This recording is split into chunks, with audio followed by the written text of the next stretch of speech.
Hello and welcome to the Tempo Storm Deck Spotlight series. The new meta has started to settle, and Token Druid is at the top of it. The newest iteration of Token Druid is similar to its previous versions, relying on small minions and spells to flood the board and then buffing them with Power of the Wild, Soul of the Forest, and now Blessing of the Ancients. The deck is more aggressive than it was in previous metas and lacks the ability to refill its hand like it once did. Sadly, Ultimate Infestation has moved on, but Rise of the Shadows still gives Token Druid some ability to reload with new cards such as Crystalsong Portal, Archmage Vargoth, and the Forest's Aid. This deck is super strong right now, and if you're looking for a quick climb to Legend, then this is the deck for you. Before we jump into it, don't forget to subscribe to the channel so you can keep up with all of the meta changes. Now let's take a look into Token Druid's win conditions. Force of Nature died for the crimes of Savage Roar, and with all of the strong new tools given to Druid, Savage Roar is breaking the meta once again. That is the key part of this deck's win condition, and it synergizes well with a combo of Whispering Woods and Soul of the Forest.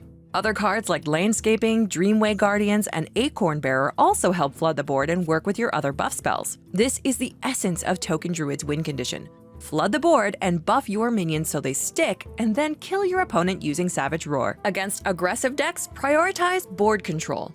Druid is excellent at creating a sticky board, but it's not great at clearing one. If you lose the board to an aggro deck in the first few turns, it'll be very difficult for you to win it back.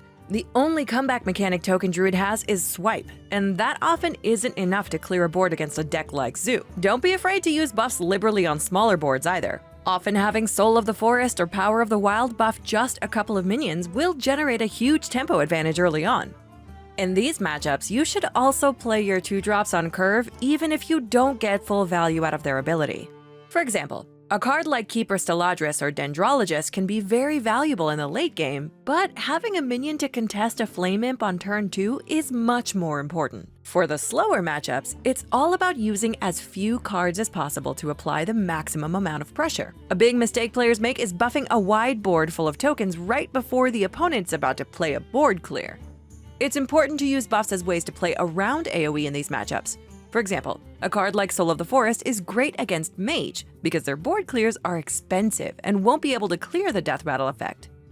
But if you were to buff your minions to 4 health with Power of the Wild and Blessing of the Ancients, it won't protect you against Flame Strike.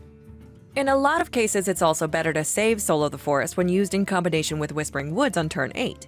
This will help you achieve the maximum value of both of those cards, which is half the battle in these matchups. The meta has settled enough to where lists have become somewhat consistent. However, there aren't many slots for tech choices, but rather slightly different ways to build the deck altogether. Some decks will cut mid-range cards like Force of Nature for extra 1-drops like Mecharoo or Argent Squire.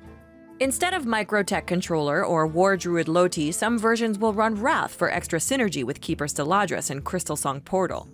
Although, most lists have begun running Crystalsong Portal because it's so good at refilling your hand. If you were a fan of the older versions of Token Druid, you'll still enjoy this variant as well. It's kept the core of its original identity, meaning that Savage Roar is once again something your opponents will be terrified of. It's nice to see Druid making a return after the Wild Growth nerf, and it looks like it's here to stay, at least for this meta. As always, if you enjoyed this video, be sure to check others like it, and don't forget to like and subscribe. Let us know how Token Druid performs for you on the ladder. Thanks for watching, and until next time.